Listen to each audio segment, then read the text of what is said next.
Hello, everybody, and welcome back to episode 116 of the Everything Moto Racing podcast. I hope you've had a lovely week, as always. Last time, I said that we wouldn't have Lauren until Christmas. Guess who's back? Ta-da! It's an early Christmas present to everyone. Aw, look at that. So cute. And Cameron's here as well. Hi, hello. Yeah, but no one cares about that. So. No, that's fine. That's just an afterthought. But yeah, I hope everybody's had a great week.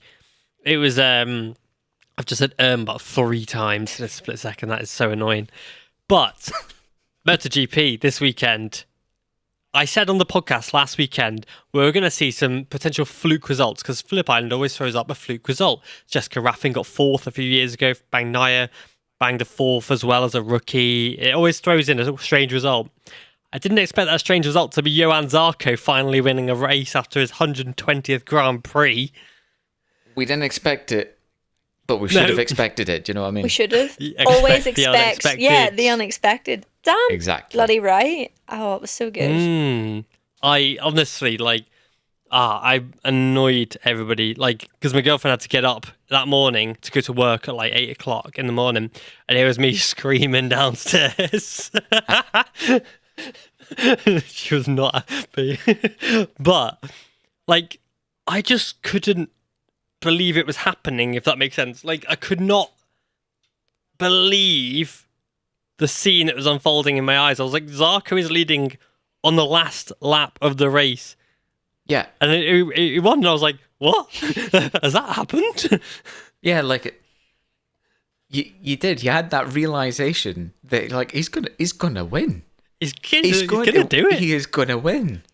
And it was very surreal. It just didn't Still compute today, for a I'm while. like- Yeah, I'm yeah, but I don't know. Maybe the world will start going back to normal now. I don't know. What Maybe do you this is think? what we need. Inner peace will finally come. Yeah, What? well, we got that backflip, the first one since 2016. Yeah. I was so happy when I did that backflip. And when 'cause we did things thought start going wrong in the world? about 2016. About 2016. Didn't everyone die that year, though? All That's the it. celebrities, Carrie Fisher and all that. Yeah, there was some kind of Horcrux or something. I don't know. I'm going to get Harry Potter, but yeah. Well, yeah, Harry something's Potter's happened. real, so yeah, I believe it. Exactly. Yeah. Well, exactly. clearly. Yeah, exactly. Obviously. Duh. Yeah, Yeah. no, if I could do a backflip, I would have done one in my living room at 5 a.m. because it was that good. Oh, yeah. Yep.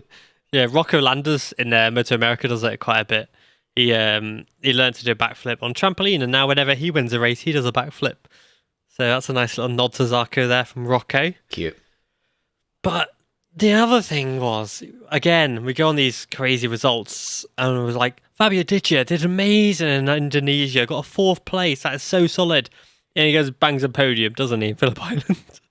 The weird thing about it, though, with both Zarco's win and Diggia's podium, is it looks so easy and natural to them, where it was such a burden on both of their shoulders to get good results.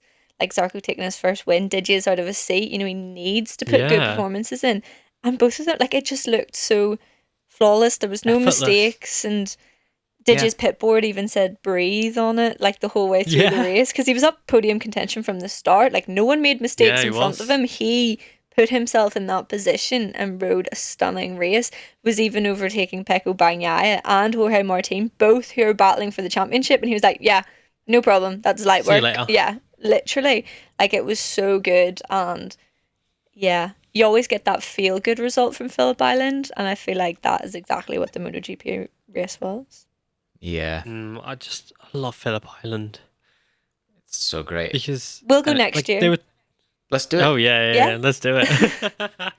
But they said, what was it, Gavin Emmett said on the Beat TNT comms, because they know Frankie Carcetti, who is Diggia's crew chief, quite well. Apparently, they literally just, because Diggia's been trying to work with Ducati and what Ducati say and follow the Ducati rules to how to ride this Ducati and set this Ducati up every race weekend, and that's kind of maybe been his downfall this year. And then they were like, you know what? You're not going to see it next year. Let's just do something completely radical, something completely out of the box, see if it works. And straight away, he's 4th, he's 3rd. Yep. And it puts him, it's a brilliant brilliant place for him to be in. It's not, because at the start of the season it may have been a different story, but at least now it's not like he's bowing out of MotoGP potentially without a chance to fight for it. He's shown he's got the fight. If Miguel Oliveira goes to Honda Repsol, which is very much the rumour at the moment, there's a very much an opportunity for him to step into RNF on a pretty decent package, decent squad, similar to the Ducati as well, the Aprilia. And he would have his third year in MotoGP. I don't see it being a downside for him on that Aprilia. No. And it's like, I think Crash.net said it in their headline. They said it's a brilliant business card. It sure is. Did they not say as well, talking about what Gavin Emmett was saying, and obviously with Neil kind of beside him as well, was Neil not saying that he's went, in terms of the data that's shared amongst all the Ducati riders, Diggia has gone from the worst on the brakes, however that's quantified, to now being the best on the brakes. Again, given that Bagnaia is meant to be the best as well. Yeah, exactly. Like across the field, not just in Ducati. But then obviously, with that, I don't really know what the data is necessarily looking at there. I don't know if it's like braking force or like sort of the rate of deceleration. Well, I don't know. But to have that sort of data pointing in your favor, to be like, this guy's braking better than Bagnaia, that's a good thing to write. On a year-old bike. Yeah, exactly. That's a good thing to be writing on your business card, as you just said. Yeah. Yeah, he's like put himself in the shop window, literally with a big for sale sign on it. And you're getting like the best deal ever as well. Yeah, because he had offers to ride a Moto bikes. He's had offers to ride a Moto 2, but he straight up was like, I want to ride a MotoGP. I don't want to go to the World Superbike paddock. I don't want to step down to Moto 2 because there are a lot of rumours he was going to Fantic Racing. There's rumours he was going to Grassini, but obviously that's now taken by Manuel Gonzalez. Diggia has pretty much gone MotoGP or nothing. He nearly retired at the end of last year after a terrible year and went to racing cars instead, but he stuck it out and he's proven he belongs there. And you see all the comments, obviously, on social media, people like, oh, it's too late. And yes, it is too late. Other people saying he doesn't deserve it, which is mad because the same people would say that Remy deserved a seat, but that's a topic for another conversation. Mm-hmm. Like, it's just like, and Remy did deserve a seat. I just want to say Remy did deserve really a seat before anyone gets mad. Yeah, I was like, what? Like, Remy did deserve a seat as well, but don't get me wrong, but Remy didn't score a podium like Diggia did, so they both would deserve it, but Diggia would deserve it more because of his results now. But it's just amazing to see the fight, because we said on the podcast last week, Cameron, and somebody messaged me about it on Instagram as well and said about these riders get these amazing results after they lose their seat. Rinaldi, for example, in Aragon, lost his seat, wins the race. And it must like ignite a fire in these riders. Like, I remember Bradley Smith, when he was in Tech 3, only ever had 1 year deals, and it was 1 year, and he had to fight for his life to get those results, to get another year, and it always worked. And then obviously you got the 2 year deal with KTM. But you often see when a rider is desperate for a seat and they've got no other options, they will fight their heart out for it. And it's an interesting psychology that happens in these riders, because it is the case of the end of your dream, really, because Diggia was pretty much staring down the barrel of the end of his MotoGP dream, and now he's gone, you know what, I'm going to fight, I'm going to prove I deserve another chance, you know? It's such a shame as well, because we knew it was there with Diggia, with his pole at Mugello last year. He clearly had something. There was a spark. We saw it. But it just sounds like the Ducati way of doing things sort of just gate-kept the settings and essentially locked him out of realizing his potential in a way. And now that he had nothing to lose, look what's happened. It's just a shame that it's essentially taken that for him to realize what he can do on that bike. Imagine if he started the year with podiums and stuff. We wouldn't be talking about this. No, exactly. Yeah. And it's a shame, really, in another way, because I think if Marc Marquez was like, I'm staying at Honda next year, I think Diggia would have kept his seat. Yeah. I genuinely think, because Grassini he raced for the Moto 3, Moto 2, obviously now MotoGP. They gave him his first shot in Moto3 as a wildcard at Valencia after he'd won the Italian CIV Championship. And Cassini and him, they are like a family, and I think they would have given him a third year, especially now he's got those podiums. And although it's amazing that we're going to have Marc Marquez on a Ducati next year, and I can't wait, it is a shame for Diggia that Marquez wanted that Ducati, because it kind of cast him out. Yeah, I think it's a mixture of things. I do agree that there is a high chance that if there weren't other riders on the market, such as Marc Marquez, he would have had another year, because obviously Tony Arbolino, Jake Dixon, they were all linked to it as well, but they weren't and haven't been putting the performances in that are necessary to make that move up to MotoGP. I mean, Tony Arbolino, yes, at the start of the season, but from Sachsenring onwards, hasn't showed that potential. Yeah, no. Dixon, obviously, the same. Then Obviously Binder's fault. Yeah.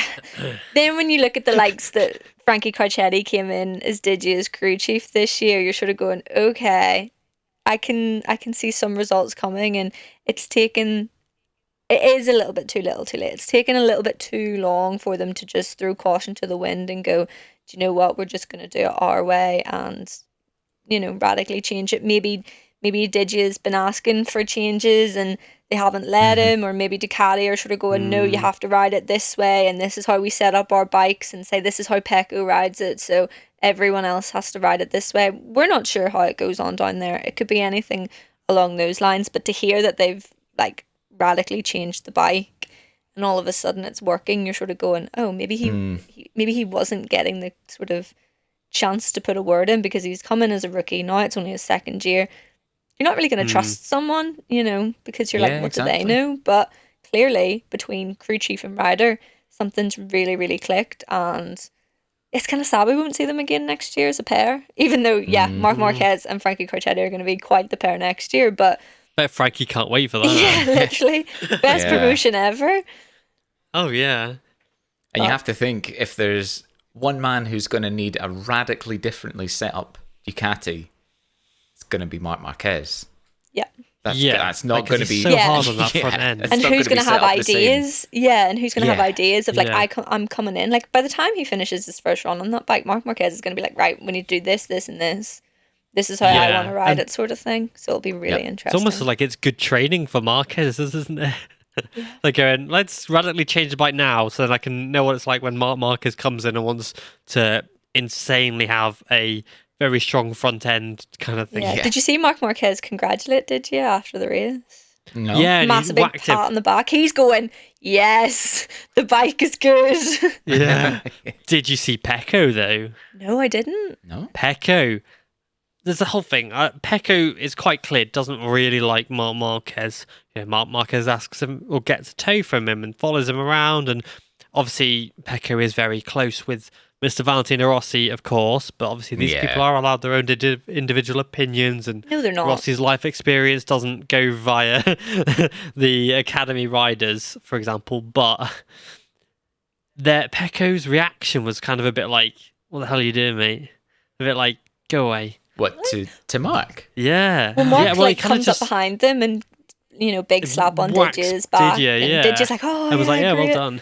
I didn't even look at Pecco's reaction though, so interesting. Pecco was just a bit like, oh, okay, whatever, I doubt they and then speak carried on much. talking to Diggia.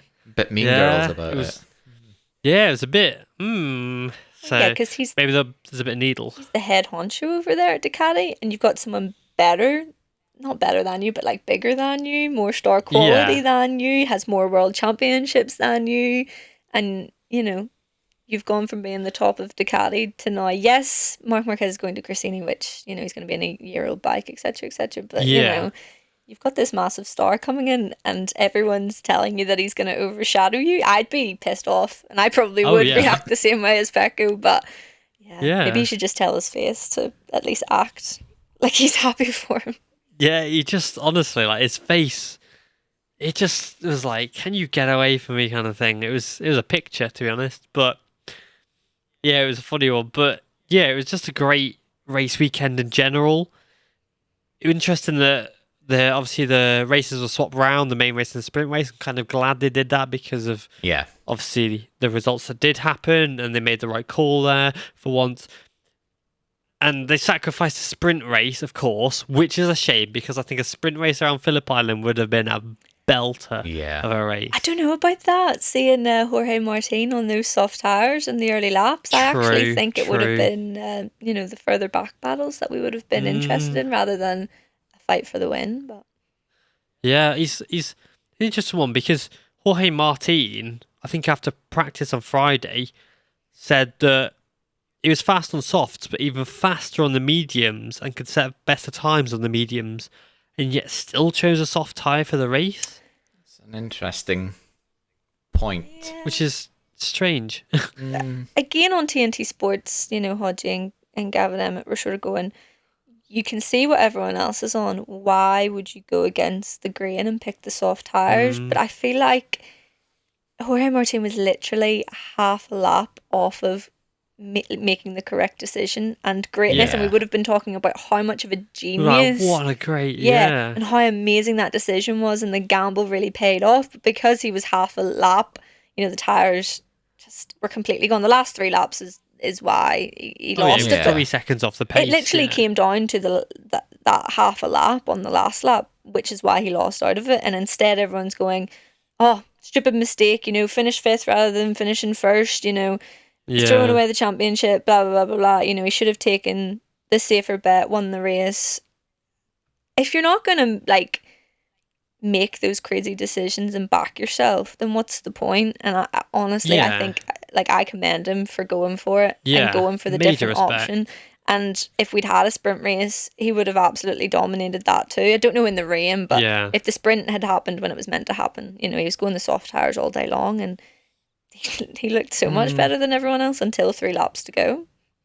Yeah, well, didn't he set a new lap record in qualifying as well? Yeah. I think so, yeah. I think so. He's on rails at the moment, and I made a post about it because it was obviously we just said about Jorge Martin, and yes, it could have been an amazing gamble, but his strategy seems to be playing against him a little bit. Like we saw in Indonesia, for example, when he led, got really far ahead, and then crashed. Of course, sometimes crashes can happen for no reason. You can just be doing everything right. The data looks normal, nice, and the bike is just like, you know what, see you later. Tyre, maybe there's a little patch on it, it's a bit cold, bash, gone. Maybe the track's got a patch, it's a bit cold, gone.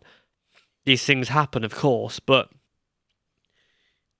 And I know Jorge Lorenzo, back in the day, won many races from just clearing off at the front, see you later, I'm gone, taking the points kind of thing. And I know Jorge Martin is trying to do that as well, because for a rider like Martin, who can set those consistent laps and can get out the front and make that gap and manage that gap, it's an easy victory. We say easy in inverted commas because no victory is easy, as Johann Zarco proved. But he's doing that, but in the same way, he's still making the errors that other riders didn't. Jorge Lorenzo won those races and didn't make those errors of crashing, didn't make the wrong tyre choices and things like that. But I think that just becomes a case of experience more than anything. Lorenzo was used to doing that. If Martin in 2 years, if he continues doing like this, will probably get it right every race and be fine. But it's just a case of lack of experience now, and that's where riders like Francesco Bagnaia, who's already won 2 world titles, of course, Martin won a Moto3 title years ago as well. But it's the experience of a champion that gets Bagnaia that 27-point lead from doing that strategy of hanging back and then pouncing in the last few laps to go. Yeah, I also think it's the inexperience of being at the front of a MotoGP World Championship. When did he win Moto3? 2018 or something like that? 2018, yeah. You're looking 5 years ago. Yeah. Yeah, he was good in Moto2, and obviously we've seen some fantastic races in MotoGP, but he's never been consistent. And last year, when it came down to who was more consistent, Enea Bastianini obviously took the crown and was able to take the Ducati seat. He's got that chip in his shoulder this year, and he's going, I'm going to prove to everyone. Yeah, he's made a couple mistakes here and there, but his consistency from last year compared to this year, it's just in a league of its own, and that's that step that he's made. I don't know if he's ready to win a world championship based on making decisions like that, but I do believe if he had won the race or the race was one lap shorter, we would be having a very different conversation right now about, how he is ready to win a championship and how he is a genius and how he's outplayed Pecco in this excellent strategy. And it's weird that it all literally came down to half a lap. Half a lap, yeah. I think what doesn't sort of align with me or make sense to me in terms of just this race with Martin was, if he was clearly quicker than everyone else, like, no matter what tires everybody was on, he could just set a faster lap time, like for like, than everybody else. So why take a gamble in the first place? Like, gambles are for if you don't necessarily have a chance and you need some kind of payoff. Like, for example, staying out on slicks when it's kind of raining and everyone else goes in and you're like, well, I've got nothing to lose. Brad Binder. Yeah, exactly like Brad Binder. So you stay out on the slicks and like, hey, it might pay off. Like, but if you're so confident, then why take any kind of risk or gamble like that? And if you're so confident that you would be quicker than everybody else on the same tires, why not just go on the same tires? Do you think he's seen it as a gamble though? Like, I haven't heard anything from him after race, so I'm not sure whether he thought picking that tire option was a gamble. Maybe he backed himself fully and went, you know what, doesn't matter that everyone else is on medium or hards. I'm going for soft, and I back that, and his team obviously backed it too because they let him do it. I'm sure there's been plenty of cases where people have gone, no, that's the wrong set of tires. You need to go for this instead. We've seen Valentino Rossi do it to Pecco. He's like a whisper in his ear before the race. No, I think you need to go with this instead. Yeah. So there was obviously no outside influence, or the people around him fully backed him to go with that tire too. Yeah, that's the other side of the kind of confidence coin, isn't it? You could see everybody else go with mediums and thinking, no, everyone's wrong. Yeah. It's me that's right. Do you know what I mean? Yeah. So, but that's it could have been that way, and Martina absolutely has that attitude right now. So that's what I was just about to say. Yeah, he has that confidence, and he fully believes at the minute that he is like the greatest of all time, like best MotoGP rider we've ever seen, which is a confidence that you need to have within yourself. Yeah, you got. They're all cocky. They're all up themselves because you have to be. Yeah. Well, it's interesting because Jorge Martin spoke with motorsport.com. Basically, his strategy was to get that lead and manage the lead. He knew that the tyres would drop off, and to manage that lead but still come home in first place, maybe not 7 seconds ahead, but maybe half a second ahead, but still have that lead and he guaranteed himself a lead. He knew he would lead the race and get a gap, and it was about managing that back. But obviously it didn't work. He has now said basically that the important thing is not to make any more mistakes on tyre choice. Just try to go with the same as my opponents, and this will be the key to win. And we go as well, you mentioned about cockiness and things like that. The race, their podcast, has called it arrogance from Jorge Martin, which is interesting. Their podcast is literally called Has Arrogance Cost Martin in His MotoGP title Bid? But I don't think it is, personally, I think that's clickbaity. Yeah, definitely, 100%. But we say about, and Martin even posted a thing on social media that was like, no risk, no story. And it's true. And additionally to that, we say about these riders like Marquez, like Francesco Bagnaia, you go back in time, Jorge Lorenzo, Danny Pedrosa, Valentino Rossi, they didn't just wake up one day and were the best. It was a whole lot of trial and error through the years of Marquez was able to hop into MotoGP and pretty much do very well, but he spent a lot of years in the 125, so there's a lot of trial and error there, and Valentino Rossi had a little bit of trial and error, and again, Rossi may not have won every race, but we forget about those because of the ones he did win. Yeah. And there may have been races where Rossi made an error, like a wrong tyre, and not done well. And I think at the end of the day, this is for Martin just a learning opportunity, a chance for him to progress and develop as a rider and go, okay, I tried that, didn't work. Next time I'm going to just pick what they've all done. And that will help him become a more complete rider like Francesco Bagnaia, who can pick a different strategy of hanging back and then pouncing, which may not work in every race, but in some races it does, and he knows which ones to employ that strategy and which ones where he's like, no, pick a different tyre, pull away, manage the gap, and it's an experience thing, like we've said, and I don't think it's an arrogance thing. No, I fully agree with that. Like, fully agree with that. And when you look back, you're so right. We would see more people winning championships in the rookie years if everyone were these, alienated types. But even those people that we call aliens, apart from Marc Marquez winning in his rookie season in MotoGP, we very, very rarely see that happen. And Pedro Acosta, obviously, but, Valentino Rossi, it took him 2 years to win a championship in all three classes. So, sometimes even the greatest of all time need time to adapt to the bike that they're on. This is Jorge Martin's third season. Yeah. Yeah, and he was knackered with an injury for a long time as well. Yeah. And I think it's weird because people are wanting more personalities in MotoGP. Jorge Martin has one. The more he's winning, the more we're seeing it. And people are like, oh, it's arrogance. I'm not trying to call out the race. I'm just, there are people who genuinely do think that he is arrogant and he's up himself, and they see that as a bad thing rather than a complete dream marketing for the sport, which is what it is. We need this. I'd love to see him win the championship because the outrage on social media that it'll cause will have so many people talking about MotoGP, and I can only see that as a positive. Oh yes. So even if he was arrogant, it's still a good thing because it would get people talking.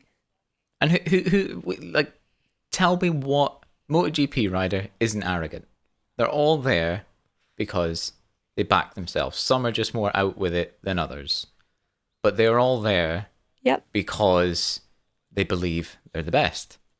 Have you not seen Pecco Bagnaia in the last 2 weeks? Fist pumping the air, properly actually cheering and celebrating with his team, which we very rarely see him show personality in Parc Ferme. And the last 2 weeks, he hasn't even won the races, and he's like, look at me, look how great I am. I am the top dog. Yeah, I'm going to win this championship because I deserve to, and I won it last year, and everyone doubts me. And I've got the number one plate. All of a sudden, Pecco's got this attitude. Yeah. And people aren't looking at him and going, oh, you've never done that before. That's a bit arrogant of you to now assume that you are top dog. Yeah, it's like when people say Marc Marquez is arrogant, it's like, if anyone can be arrogant, it's the guy who has absolutely decimated his opponents. And it wasn't by a little bit. He destroyed Pedrosa to the point where he retired. Obviously there were other factors in there. It wasn't just Marquez. But he obviously stopped Pedrosa from winning a title in his rookie year because Pedrosa was very close to it in 2013. Yep. Jorge Lorenzo, he played mind games. Valentino Rossi, the king of the mind games, lost to Marc Marquez. Yep. So of course he could be arrogant because he's got all these stones around him falling down. And and it's like with Bagnaia. Bagnaia comes up against Marc Marquez, obviously not a prime Marc Marquez, but still Marc Marquez, and beats him. That's for next year. And he's running, and that is a next year thing. But he's running the number one plate. He is top dog. Yeah. Of course, you can be as arrogant as you want. You've got the number one plate on your bike that is earned, not given. Yeah, if you win a world championship, you can get on whatever way you want. And I think people at home need to realise that if they won a world championship, they would also get on that way. There's very few people in the world wouldn't be in the mind space of whoa, I am literally the best in the world. People in competitive sport are all like that. It's not just motorbike racers. You look at anyone at the top of their game in any sport, they are up themselves, they back themselves, but you have to be, because if you weren't, you wouldn't compete in sport. That's why we're sitting here talking on a podcast about it, because, we don't think like that. So you've got to put yourself in their shoes and go, oh yeah, actually, I would be like that if it was me. I've got a good example for you there as well. It's the reason why we see Johann Zarco complete 120 races, why we see Aaron Canet turn up every single week, knowing that neither of them, obviously until Phillip Island, had won a race in the current category they're riding in. Aaron Canet's got something like 17, something close to that. Second places now. Zarco had an obscene amount of second places to his name. But still, every day he woke up, he got on his bike, he ate his porridge, he got on his bike, he trained, he lifted the weights, he, got into the best physical shape of his life so he could still ride this MotoGP bike because he knew he could win a race, and he's got 2 titles to back it up as well. And eventually, he won that race because he believed in it. And Aaron Canet will win a race. I can't see him not winning a race. Alicia Spargaro? Yeah, LA. Sorry, yeah, the best example of it. Yeah. And now he's won 3? Yeah. 18 years in MotoGP Championship before he won a race. Come on. His last race win before Argentina was 2004, I think, at Estoril in the 125 CV Championship. Incredible. Unbelievable. But again, he woke up every day. We see what Aleix looks like, his body. Like, that is insane. He looks like a skeleton. It's crazy. But yeah, he trains very hard. Yeah. You don't get that body from eating pies. Like, it's a strict diet. It's dedication. It's discipline. And it's all those things that eventually led him, after many years in MotoGP, to finally win that race. But it was a case of arrogance, because he was like, yeah, I can win this race. I wouldn't be here otherwise, kind of thing. Yeah.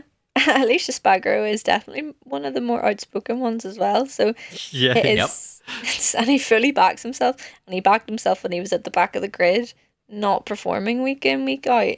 And it's weird now, because if we see Alicia Spargaro outside of the top 10, we're going, oh, that's a really bad weekend. Yeah. Or even out of the top 5, I'm like, oh, what's going on there? Yeah. 2 years ago, if he was in the top 5, I'd be like, oh my God, this is the best weekend ever for him.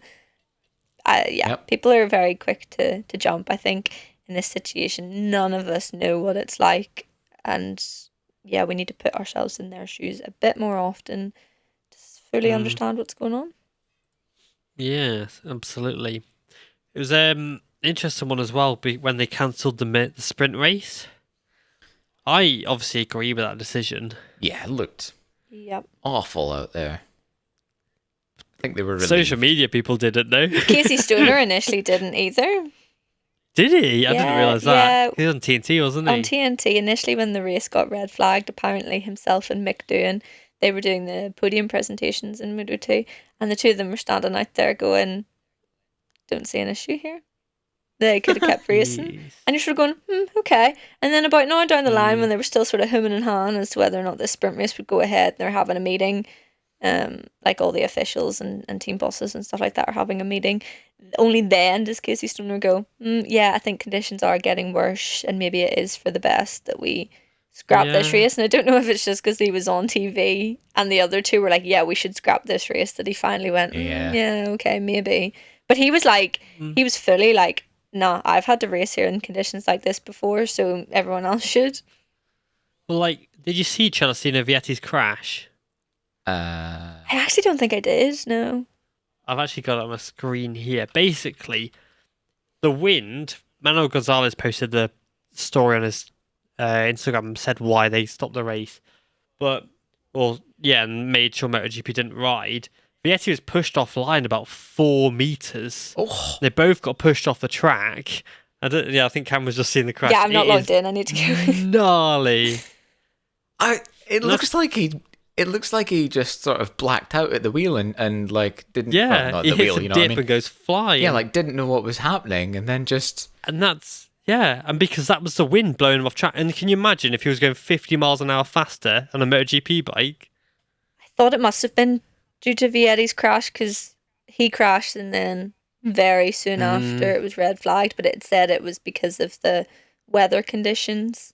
So I didn't realise his crash was that crazy. Oh my God. Absolutely wild. I don't think it'll be an honest story by the time this is out, but there's an Instagram account hilariously called Celestino Vietti 13. I think they've actually stolen it from Vietti himself. But they've posted the video if you want to go watch it, and it is... It's scary, gnarly. but like to what? Yeah. I mean, obviously, I'm glad he's okay and everything, but it's almost funny. It's like it looks like something from a video game. You know, it's because he's okay. Exactly, because he's okay. It is kind of funny to watch, but like it is. It's like a video game that someone's just got kind of wrong. He literally takes off, like he takes flight. Yeah. Oh, It's no, scary. right. I'm gonna have to stop looking at that because I'm finding it. I'm finding it. Yeah, I'm finding it. But the more I watch it, no. Okay. Yeah. No. Thankfully, he's okay. Like, Yeah, exactly. And the fact that the only bit of the video you can see is just him offline and just getting launched into the air. getting yeeted. Bloody hell! Yeeted. That is a yeet. Yeah, Oh if you've my ever God. seen one, Yeah. that is one. It's interesting. Ooh. Neil Hodgson replied to someone on Twitter though because they said that Neil was a wimp at his old age. Oh, right.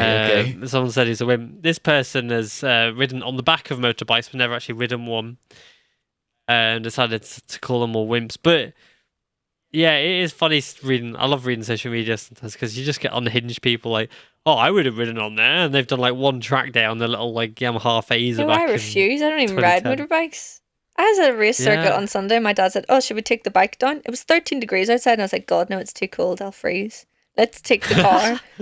I'm fully Yeah. behind the red flag at Phillip Island. There's no way you could Yeah. pay me any amount of money to even be standing in that paddock in weather conditions like that. Can you Oh, yeah, imagine like- going to Phillip Island as a spectator from like this Oh. side of the world to be met Yeah, with you- cancelled races and horrendous weather? Oh, it'd be I think horrendous, wouldn't it? yeah, I'd probably Die I'd on do the a spot. Vietti, I think. Yeah. Yeah. Yeah. Unreal. You'd be gutted, wouldn't you? Yeah. Yeah. Yeah. Yeah. I'd be more gutted if I was from Australia, Sunshine Coast, Bondi, and you go down, you're thinking, oh yeah, I'll go Yeah. down here now. I You know are it's good. in Melbourne and it's, out of the way. Southern but Vic, like, yeah. come on. Oof. And then I'd be bash. so You get annoyed. stuck with that. Yeah. Oh, yeah. You'd be raging. I'm just trying to find Lauren's amazing list of notes that you've made. Where is it? Yeah, because we'll talk about MotoGP a bit more, of course. Yeah, well, some Will of we? us. What else But happened? yeah, Rins got made to withdraw, didn't he? Or did he just withdraw himself? He withdrew, can't speak, he withdrew himself. Pain Gotcha. in his leg still, apparently. Just too much to Jeez. handle. He, I think, is flying Yeah, back 'cause- to Spain to get checks and then is planning to be in Thailand. Yeah, well, Hmm. yeah, because he might miss it apparently as well. And La Corona, well, He's racing. La Corona is racing what's it bike. Bradl's testing in the same circuit at, I don't know which track. It hasn't said. Oh, I guess Jerez. So can't go to Buriram. So I don't know how they're going to replace him if they do replace him. But yeah, if Rins doesn't ride, that'd be a shame because I thought he'd be back. After Indonesia, I was like, well, he's back now. It's fine. Yeah, and he scored a P9. You're sort of going, okay, Yeah. this is Yeah. pretty impressive to be out here right now. And then, I really hope it doesn't harm next year on the Yeah. Yami. Mm. fingers Because crossed. that could be really bad, to be honest. Yeah, maybe he's just done with it. Maybe. he's Yeah, like, "Do you maybe know what? he's just like, I don't want to ride this thing. No more Yeah. risks on that Yeah. lethal Yeah. bike. Yeah. Don't blame him. But yeah, I guess sticking to Moto 2, shall we say, Pedro Acosta, if he had won in Phillip Island and Arbolino was out of the point or further back enough that he could have left with 75 points, he would have been able to win the championship this weekend in Moto 2. But that obviously wasn't the case. No. And the gap is now 56 points. Wait. Say that again? None of my mind just So- comprehended that. Acosta had a 65-point lead. Yeah, I knew that. Yeah. So if he'd If he won, had left, if he had then left the race, so left Phillip Island with a 75-point lead, he would have been able to be crowned champion in Thailand if he had left Thailand also with a 75-point lead. okay. Right. Mhm. So he couldn't Yeah, have. he still actually can win it. I think he can still win it, What's the point? Because if he difference leaves now? Thailand, 56. So if he wins and Arbolino DNF, Yeah, it could be 81 he'll clear. be so- still be champion. Yeah, it could be 81 clear. Okay. Yeah. Okay, my maths is a bit shit. Nice. But Show yeah, your there we explaining go. skills. Yeah, probably, to be honest. But yeah, Acosta, thanks to that, can be crowned champion this weekend. Well, they would need to finish first or second, and Arbolino would have to DNF. Or be 11th or worse, I believe, off my maths.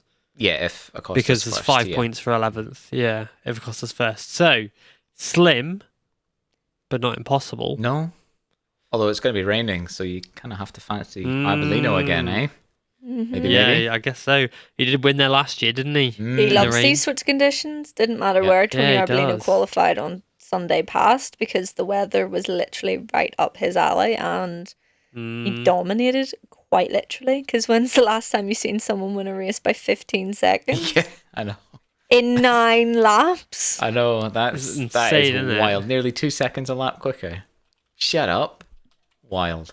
Loves it. Absolutely nuts. Yeah, like, he was on rails this weekend. Rails. Eh? Yeah, he did Skates. really well, to be honest. And Rory Skinner, big up Rory Skinner. Yes. First points in the World Championship. He's had points before, has he not? No. Has he not? I don't think he has, you know. Yeah, first points. Well, take it. What did he get? 13th place. Yeah, 13th. No, 12th, sorry, 12th. I'm looking at Manu Oh, with yeah, 13th. 12th place. But he scores It's like, still I don't very know what he impressive. scores, because they all got half points because the race was red flagged. So I was like, He got 2 points. how many? 2. Well, 2 more than he had before, so it's a win. Exactly. 2 more than me. I'll take it. Well, he scored points, and many big names didn't. I was gutted for Sergio Garcia, though. Oh, yeah. Heartbroken. Yeah. I think that's like a Absolutely size thing gutted. as well. He's just not like heavy enough to really get a lot of heat in those tires and everything. Yeah, I think he would have had a Vietti style crash if he'd stayed on any longer, Yeah, because that he's a wind would have lightweight. literally picked him up and threw him in the ocean. He's that Yeah. small. Yeah, he'd even He's gone. a little baby, isn't he? Yeah, I was absolutely gutted for him, to be honest, and it was a shame because, again, we saw the same Moto3, Adrian Fernandez. Yep. Both of those wins could have been something special. We could have 3 first-time winners in one weekend. When was the last time that happened? You tell me. I ain't got a clue. You'd have to ask Martin Rains on Twitter about that one. Don't throw the facts out there if you're not going to back it up. I know. No, yeah. no idea. Sorry, but it was also interesting and equally as impressive to see Pedro Acosta start in last and finish 9th, even overtaking his teammate. Doing Acosta things, isn't it? Do you know what? Yeah, I think he saw the weather, was like, oh yeah, Tony Arbolino is going to do okay in this. Everyone else is going to struggle. Let's spice it up a bit. I'm bored of winning by 7 give him a seconds. chance. Yeah. But Guevara as well was 6th, That's which is his impressive. best result in Moto 2. He has struggled all year long on that Moto 2 bike. He's only scored points in 1, 2, 3, 4 races.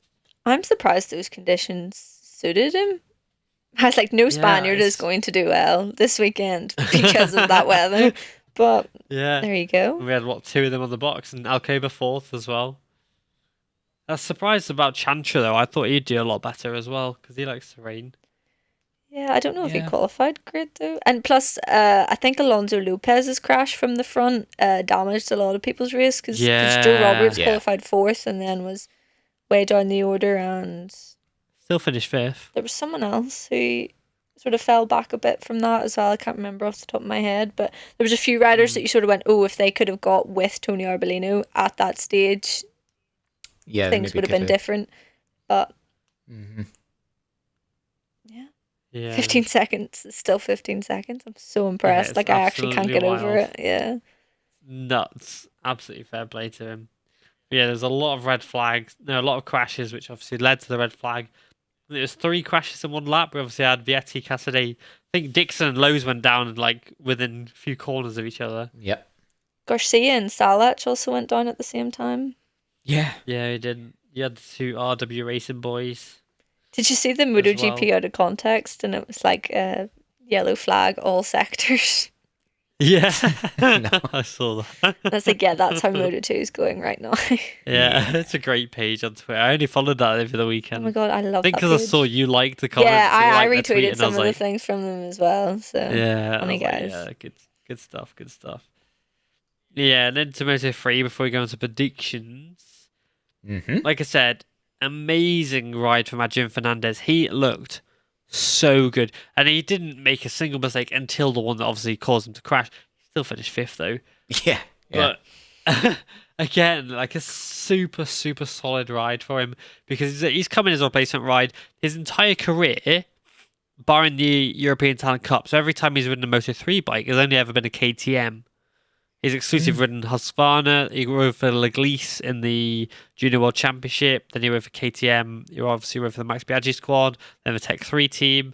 And now he's finally on a Honda, which has obviously been a big learning curve because the Honda requires you to be a bit more smooth, a bit more gentle with it. The KTM requires you to be very sharp on the brakes and very aggressive with it. And he's able to actually ride the Honda quite well. And it's such a remarkably different bike. And I was gutted. I was like, if he wins that race after not having a seat all year, that is so impressive. Yeah. But it wasn't to be. Made his championship leading teammate look a bit silly as well, didn't he? He did, didn't he? He did. I think for Bazia, it was a bit of damage limitation. He got sixth in Indonesia, whilst, riders like David Alonso were able to take second. And so I think it was just a little bit of damage limitation because obviously Sasaki didn't do too well in Indonesia, so that was okay for him. But then to see Sasaki this weekend in second, now only 4 points behind him in the championship. I think Sasaki could go on and win the championship without winning a race. Could. Yeah, I do think that could happen. I think they're all the three guys who are in title contention in Moto3 are making their mistakes, and it makes it quite spicy because Valencia is no one only wants to win it. 3 races away, and you're sort of going, none of them are pulling a lead. They're all within a race win of each other, and it takes one mistake on Valencia Day, and you're going, Yeah, that's who the champion's going to be, which I would pay big money to see. So I kind of hope that happens. But it's yeah, hilariously shades of 2013, 10 years ago, when it was Salom, Rins, and Vinales in contention in the last race, and Rins at the last corner was champion until Vinales stuck it up the inside of him and stole the championship at the last corner of the race. Well, yes, I'd quite like to see that. Yeah. Could have happened with Pedro Acosta until Darren Bender got involved, but yeah, that's true. That is true. Yeah, and like we say, Joel Kelso, podium, and I'm very happy to see him announced at the Bow squad as well. Yeah, he asked me about 2 weeks ago to make a post for him on social media because he didn't have a seat. Seriously? He was desperate. Yeah, and I made a post for him. I knew he didn't have a seat, but I didn't realise. I've seen him very active on social media since the announcement that he wouldn't be racing. Yeah, on LinkedIn and stuff, he's everywhere. Yeah, that he wouldn't be racing next year, and, sponsorship troubles and, maybe getting the money for rides. In Moto3, it could be a case of if you don't have £300,000, then you're not getting the seat sort of thing. So yeah, it looked quite tough for him, but as much as it is at the expense of another rider, which is not nice to see, I am so glad that it got announced at his home race weekend and that he stood on the box too. I think he did really good damage limitation because he could have won that race, I think, very easily, but had a few moments and sort of went, you know what, I'm in third place here.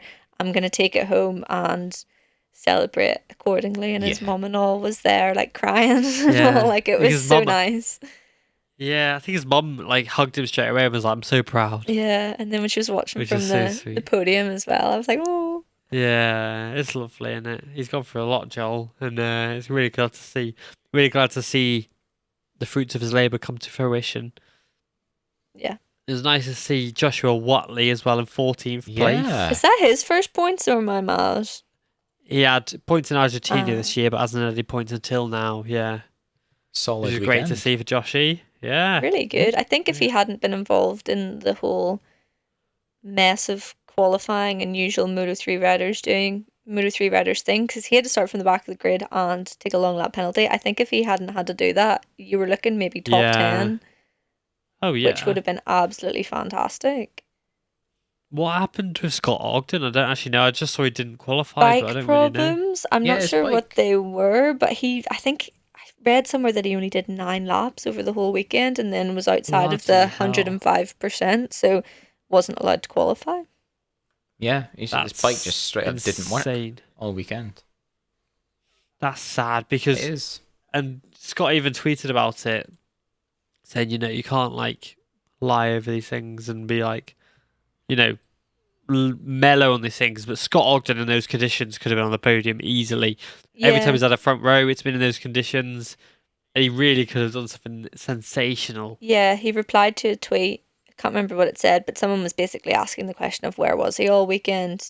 He surely would have thrived in conditions like this. And he replied back, yeah, bike problems. And yes, it's easy to say that he could have done very well in these sorts of conditions, but it is what it is. And, hopefully next week he'll be back on it, which is so heartbreaking because he's literally had some of the worst luck. I mean, all British riders have this year, but I think Scott Ogden and probably Rory Skinner are up there with the worst luck out of the British riders this year. And for Watley and Skinner, scoring points, we're going, this is great. But then, for Scott, it is such a missed opportunity of, wow, this really would have been such a good weekend for him. Yeah, that's it. Yeah, because I'm looking through it now. At FP1, it was 8.8 seconds off and completed 4 laps all session long. And then in FP2, it didn't even set a lap. And then in FP3, set 5 laps and was 6 seconds off the pace. And obviously, like you said, didn't qualify for the race. Yeah. Which is sad, as we know. Yeah. Sometimes these things just happen, isn't it? Like the bikes are just not working. It's weird though. I mean, just saying like Honda, you typically would associate with reliability, but there you go. Yeah, it's a shame, really. Flyaways could be a big part of it. True. We've been away for a couple of weeks Tired now. engineers, tired mechanics. Sorry. There could be a part that they don't have that they didn't take with them, and something broke that doesn't usually break, and they don't have it, or I don't know. It could be a multitude of different things, but it's annoying to see on the world class that he wasn't even able to qualify for the race because of it. You could sort of go, okay, he's been having problems all week. He finishes last, and you sort of go, oh, yeah, that's rough. But the fact he wasn't even allowed to participate, I can't think of the last time I've seen that happen. India, the wild card Ahmed didn't qualify for the race, but before that, but is that just because of time? That was because he wasn't fast enough. Yeah, we've seen that happen before. It's happened in MotoGP too because people aren't within the allocated time. But you mean like by mechanical? Yeah, if he'd been able to complete enough laps, he probably could have still been in last and doing not very good. But for the fact that he spun what we think is 9 laps throughout the whole weekend and couldn't make it work at all, that's wild. It is, isn't it? Yeah, like you said, mechanically, I ain't got a clue. No, not at all. Yeah. No. And a nice little tidbit for you. Ooh. So this weekend's DNF from Anna Carrasco's DNF in Indonesia, I've only just noticed, was a first since Argentina last year.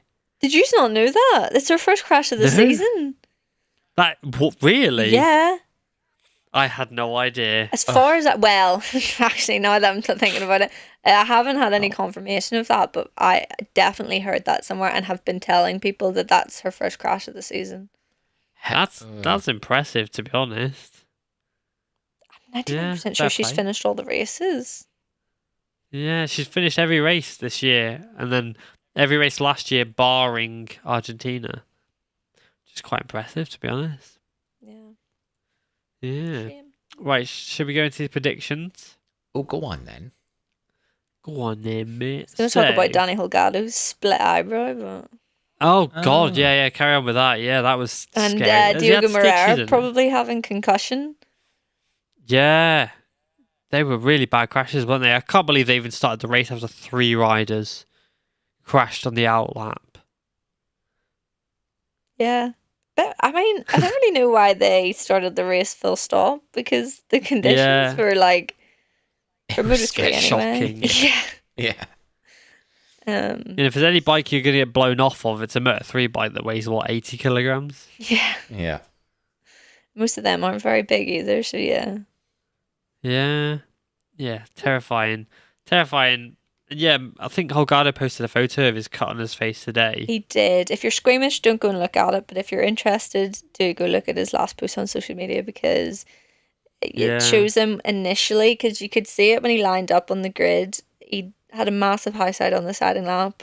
And you're sort of Yeah. going, oh, are they going to get the bike fixed on time?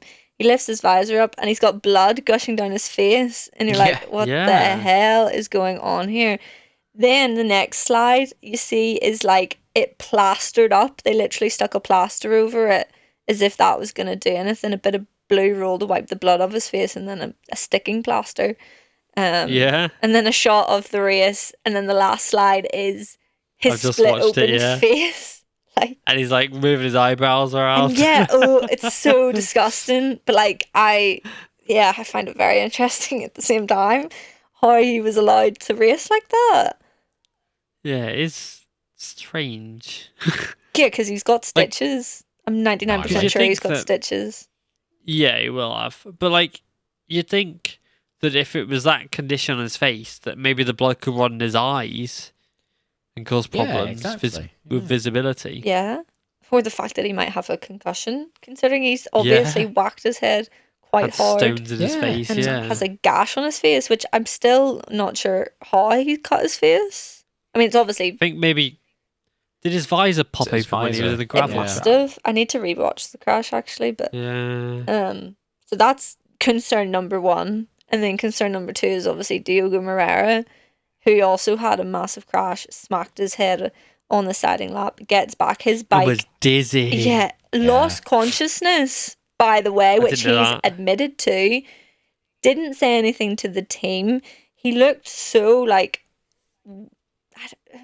wobbly is the word I'm looking for, Yeah. on his Yeah, feet wobbly. when he got up from the crash, gets back, he goes to pit lane because his bike's destroyed and his team are Yeah. putting it back together. And yeah, again, comes out after the race. He lost consciousness, didn't feel great, no protocol whatsoever, didn't tell the team. The team didn't sort of think, you've hit your head really hard, we're going to get you checked out. Nothing. It's like they just don't care about concussion. And then lots of things on social media about lots of people posting sort of what happens if you have a second crash, or Yeah. if he is injured, the effects that could have had. If he'd crashed again, he literally could have died on the spot Yeah. because of the Yeah, trauma. bleeding on the brain. Yeah, to his head, or if he'd lost consciousness during the race or something because he wasn't well, he could have caused chaos for not only himself, but Yeah, exactly. all the other sorts of riders different on track. riders. Yeah. Exactly, and we Yeah. could have seen literally the worst crash ever. And it's just weird that concussion protocol is not something that clearly exists in MotoGP.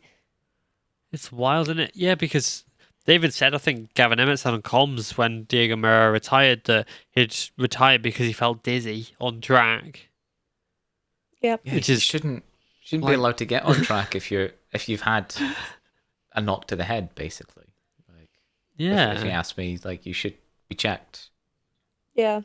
And in Um, this case, I mean, the team didn't know he lost consciousness. So for them, there's not much that they could have done. But at the same time, for himself and Danny Holgado, you're going, surely there should be someone there going, maybe this isn't a good idea that you start. Because it was like 9 minutes to the race start or something like that. And a concussion check takes, I think, over 10 minutes or around 10 minutes. So yeah, they're sort I of just think- going, don't care. Yeah, I don't know. It's like there should be like a sensor in the helmets or something where if a certain force is registered to have impacted the helmet, then you should be at the medical center. Like, no questions asked. Feel fine, doesn't matter. You're getting checked. Because Yeah, it is, and- like you say, you can literally die if you have another crash. Yeah. If Or something's not quite he right. just literally could have like passed out on the bike. Yeah. He could have still like died on the spot from hitting his head the first time. Yeah, It's exactly.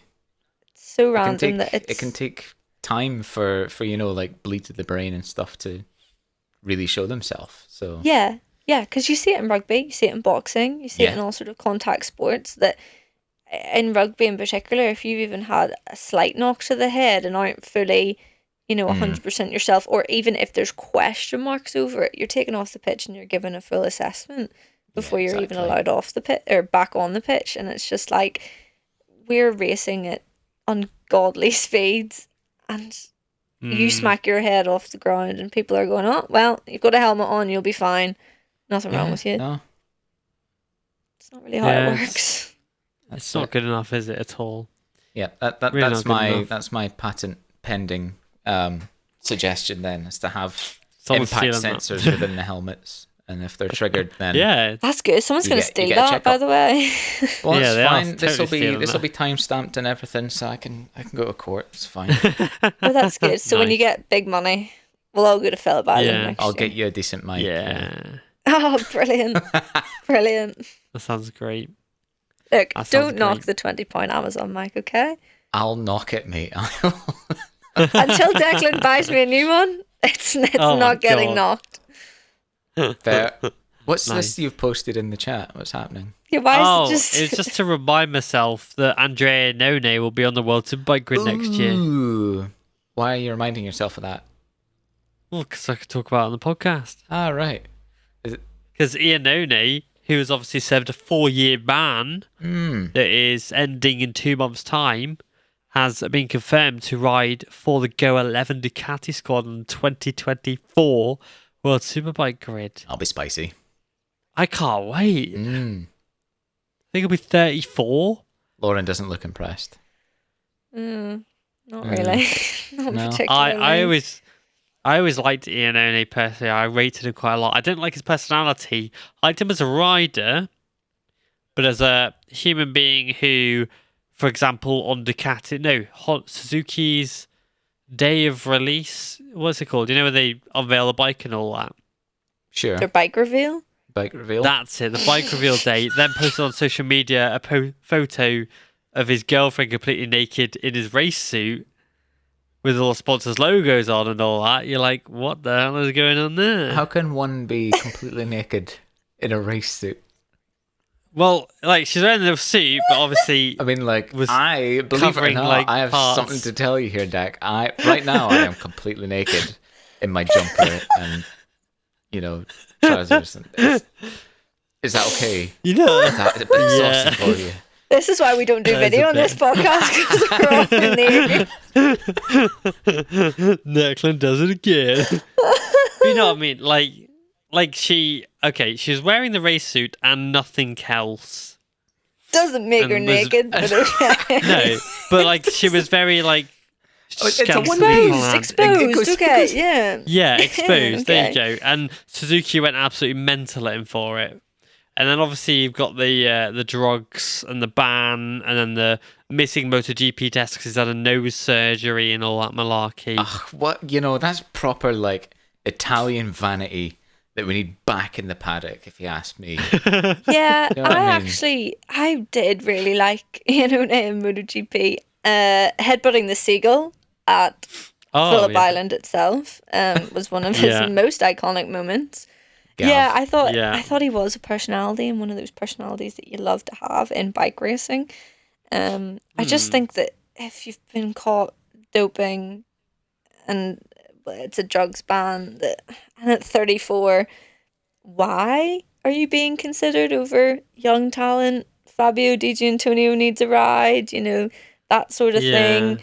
It's just, it leaves a bit of a sour taste in your mouth. Plus, when he got caught Yeah. and got banned, all his Instagram stories were like, oh, like 2 years until I can go racing again. I've been training really hard to get back to this point, which, yeah, I respect the grind, but like, come on, you should have never been caught in that situation in the first place, you idiot. Yeah, and if he appealed it, if he didn't appeal it, he'd have only got like 18 months. He appealed it and they slapped 4 years on him. And yeah, I did put the photo that I was on about in the thing.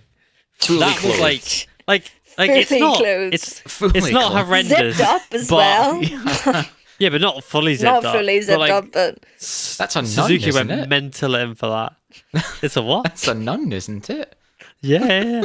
But Suzuki went nuts at him for that post I'm not surprised. You know what? and started their relationship on a very sour note. yeah, I think that any one. Japanese manufacturer probably would have. They wouldn't be Yeah, pleased all with the that. sponsors' logos, But yeah, it's not horrendous, but it's also not the PG thing the sponsors are looking for. It's not as No. bad as you made it out to be, mind you. No, exactly. In my Jeez, in my memory, it was a lot worse, but obviously, I haven't seen it since the day it was posted. I don't want to so- know what photos you are looking Yeah. at, if that was your idea. How did that imprint in your brain? Bloody hell. Anyway.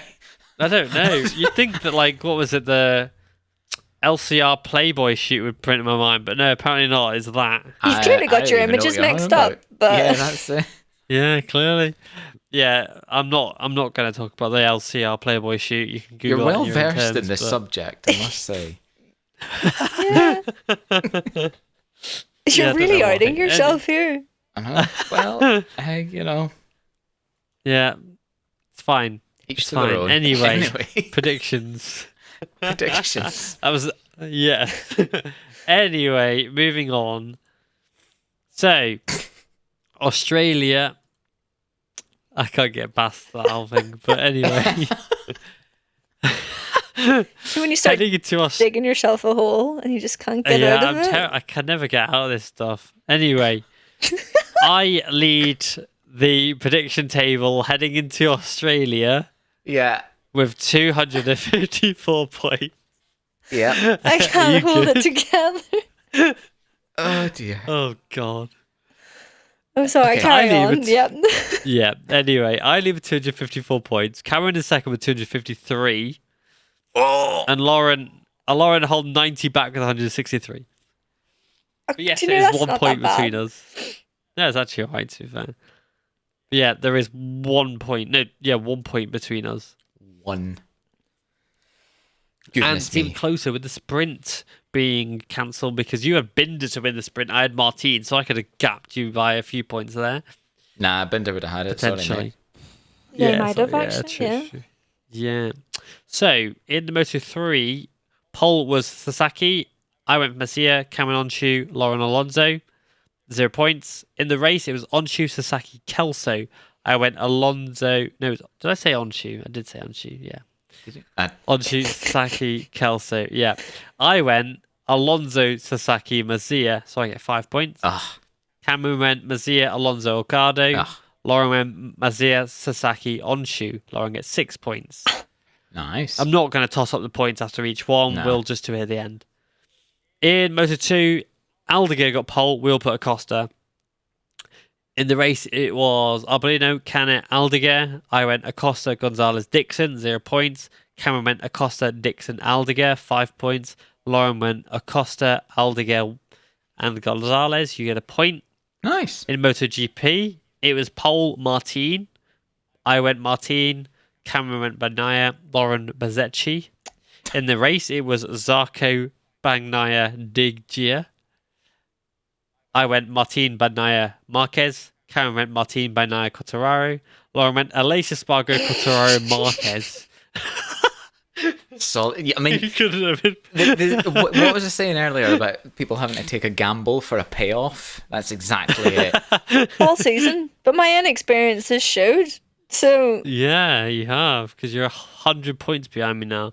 So, leaving Australia, I lead with 270 points. Cameron has 268. Oh, he That's 2 pulled a points. point on me. Ah, I've doubled my lead. jeez. And Lauren is there with 170. that's not bad. It's not too bad, to be honest. Mm.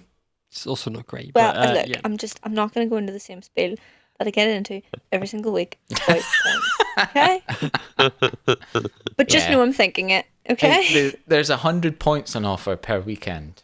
In fact, probably more now that we've got sprint races. So we've not really I have considered refined, by the way, a new points tally thing for next year blooming heck. with that'll make it. the showdown points. Yeah, we'll do the showdown points for the last 3 rounds. Why Okay. not? Oh, Ah, this is where I win it But- next year, folks. lose by It'll make 700 it- points. It's going to make it either really easy for somebody to pull away or really difficult for someone to pull away. Oh, so you've done this to make yourself look better. No, I've just matched MotoGP, shall we say. Right, so I'll talk about it, fine, whatever. So next year, we're going to do, if you get the place, So if you pick Bagnaia first, you get the points. If you put Bagnaia second and he's first, you get 0 points. Okay. And I'm going to do it in the MotoGP points tally. So if you get first, you get 25 points. If you correctly pick second, you get 20 points. If you correctly pick third, you get 16 points. Okay. I don't like the fact that you've sat away and thought about this on your own. Yeah, you've like analysed what you've got correct and been like, do you know what would really work? You've clearly fucking ran some numbers on your own statistics this year and have gone, I thought it in bingo! the car. I was in the car and was like, that'll be all good. But yeah, and if you get like all of them correct in one race, so if you get pole, first, second, third, bang on, you get 100 points. Well, that's not MotoGP. Yeah. when does this happen in MotoGP? There's also no points for pole in MotoGP, but here we are. Interesting. It's like 67 points or something like that. Yeah. Something like that. And then sprint as well.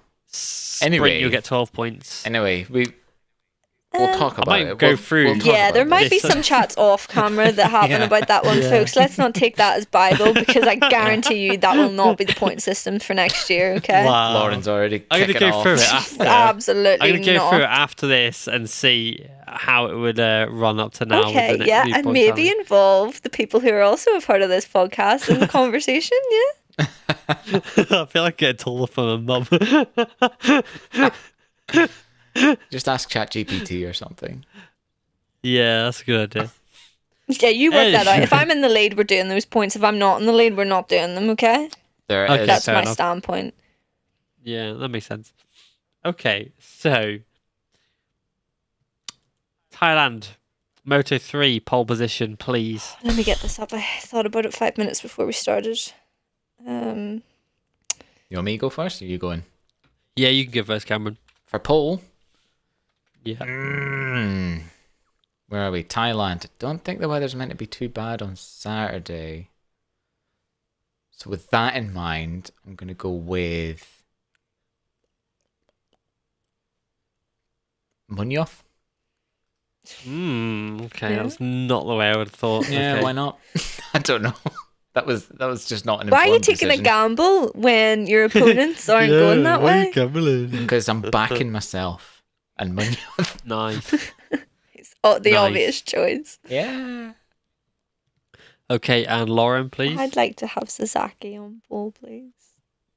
I have matched that, and I'm also going Sasaki. So you might get some points this time, Lauren. The joke's not funny. Third place, okay? Cameron, please. It wasn't funny at the start of the year. It's not funny now. Right, okay, Cameron. Third place, please. I have no idea myself. Third, Onchu. Okay, on shoe. Nice shout. Do you want to go next, Lauren? Sure. I think it'll be Jaime I'm Messia. scared of you, Lauren, now. Why? You're a bit fiery, and I'm like, ah. You think after 3 weeks off I'd be able to handle used to, and honestly the rage that emits out of me after 5 minutes of recording is unnatural. Haha. Okay, right. I'm going with What are Alonso. you doing for third, mate? Right. Alonso, I just said that. Sorry, no, you broke up on the internet there. And anyway. Yeah. Sometimes you like to just go ahead and make decisions without letting people know. So. Really? Okay, Cameron, second place, please.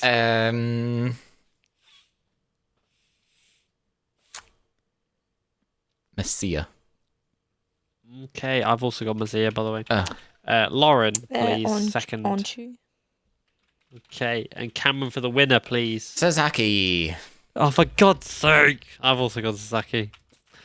Lauren, please. Pulgado. Oh, she's gonna twist and turn the championship on its head.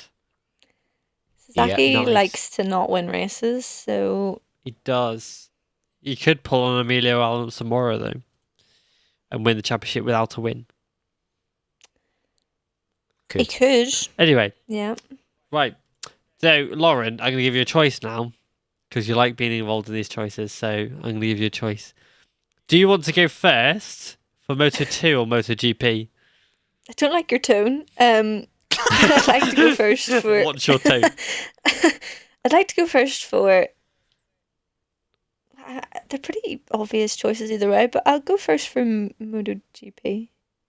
Okay, I'll go first for Moto 2. Pole, I'm going to go for Fermin Aldegar. Why not? He's on a roll. Cameron or Lauren, please. I don't really mind which one. Go for What it. is yours, Lauren? I'll go with Pedro Acosta because Nice. Pedro Acosta. Yeah, the goat. And Cameron, please. I love Canet, so we've all got someone different. Okay. Yeah, so also for for Pedro Acosta to win the championship in Thailand, Pedro would have to finish first or second, and Arbolino would have to DNF. That's we mentioned that, big didn't call. we? Yeah. We did, but we I not want have to give this you the actual conversation? facts because I was Right. like, oh, we could finish maybe 11th, and I'm like, no, okay, has to be first, second, and a DNF. Right. Right, and who did you go for pole, Cameron? I went Canet. Okay, can you tell I'm a bit tired? Third place for me, I'm going to go with Salach. Cameron or Lauren, please? We'll go with Lauren. I'd like Manuel Gonzalez, please. Don't Don't even know why I'm saying please. I take that back, actually. Just Manuel Gonzalez. Wow. Okay, thanks. Cheers. Cameron, please. Pedro. Nice. Oh. Nice. Third place, so Lauren's he's not going to win the face. championship. Well, actually, I've just realised what I've done, so I'm not shocked anymore. Okay. Okay, second place, I'm going to go with the man, the myth, the legend, Mr. P2, Mr. Aaron Canet. Okay. Shock. Are we surprised? No. What number would that take it to? 17? 800? Don't know, let's have a look.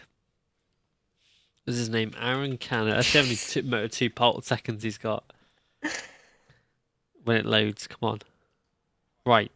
He has finished second in Moto 2. 1, 2, 3, 4, 5, 6, 7, 8, 9, 10, 11, 12, 13, 14 times. Wow. 15? Okay.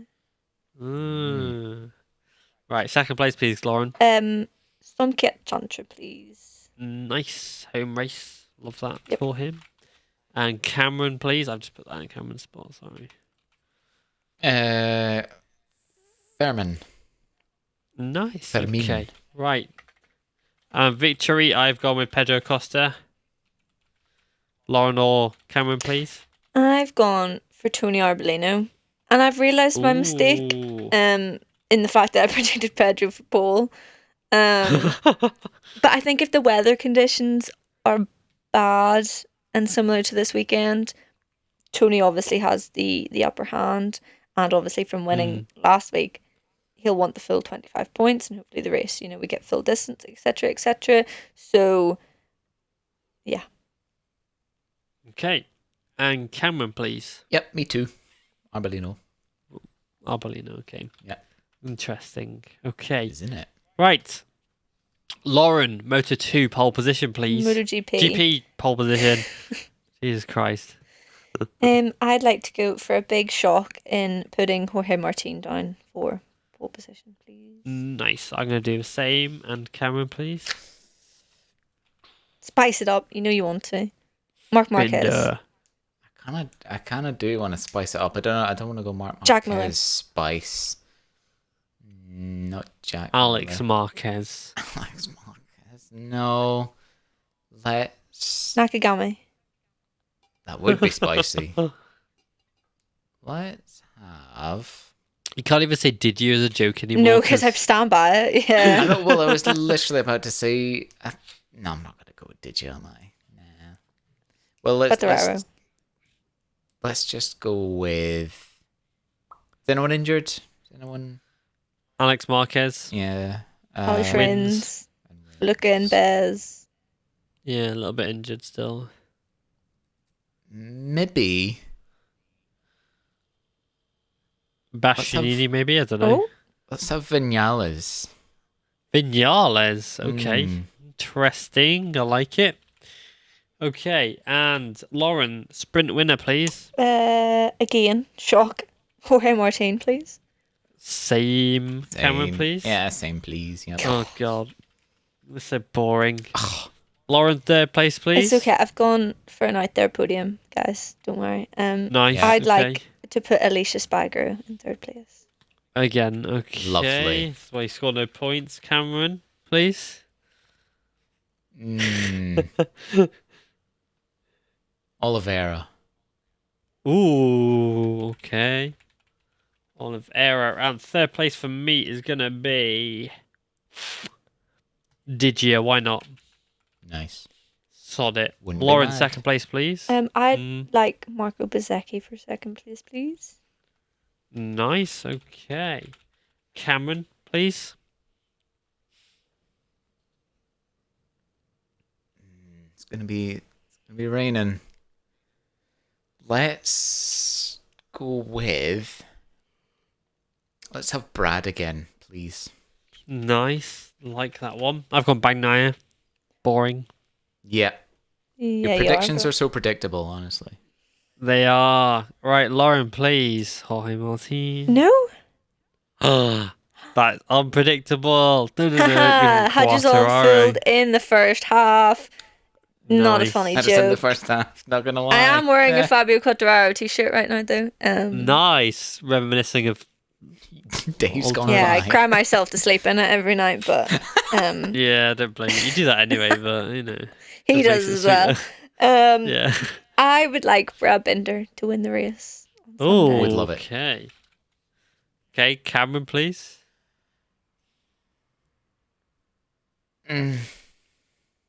I'm gonna say Martin just for the sake of the championship also being fun. For God's Because then he like I've pulls in the also gap a gone bit. Martin. You're what? so Yeah. boring. It's actually not even funny. People must listen to I your know, I've got predictions and be Martin like, as well. Jesus Christ. Predicting our predictions. These are the most Yep. beige men I've ever met in my life. Vanilla medley. Pretty bloody beige, to be fair. Yeah. Yeah.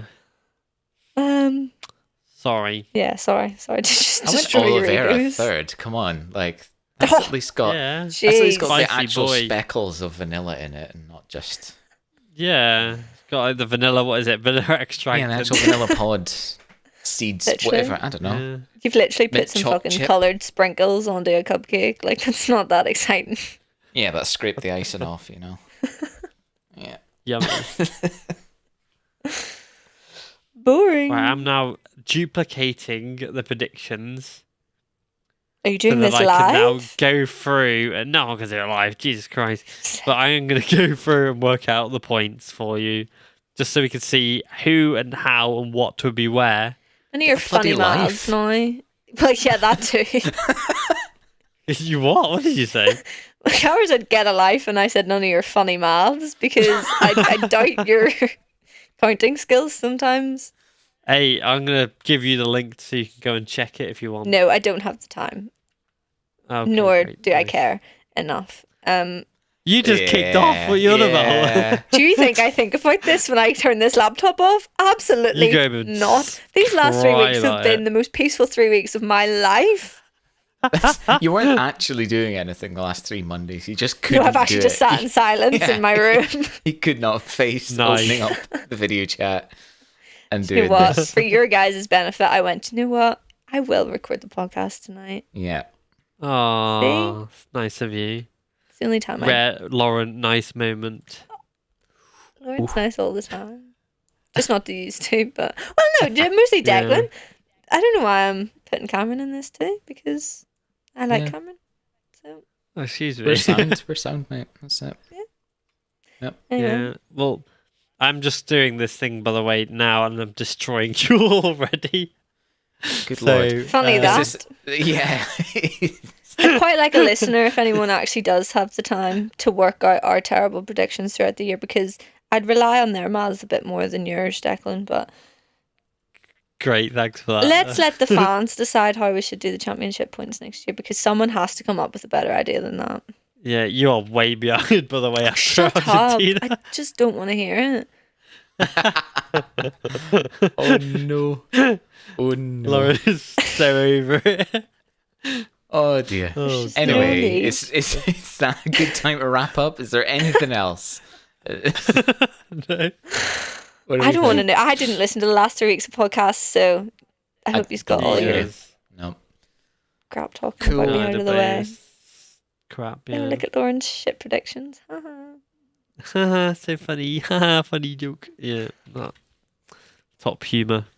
Top humor. Yeah. I'm Anyway. serious Yeah. though. Is that us? Is there anything Yeah, else? we should really end it there.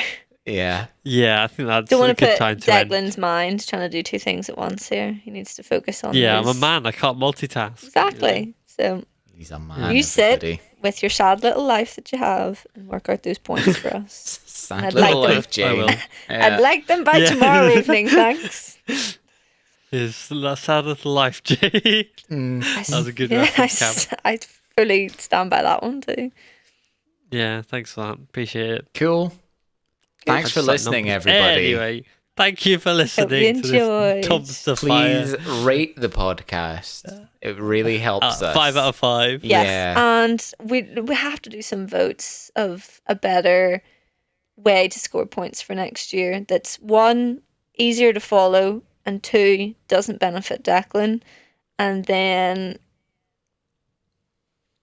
yeah, that's it. I think. I think you should just have like a multiplier where if your name is Declan, you just automatically lose 5 points per round. Every What week. do you Right, fair reckon? enough. Yeah. Yeah. Cool. I agree. Yeah, fair enough. We'll leave that one there. That sounds great. Yep. Nice one. Okay. Thanks, Yeah. everyone. Great.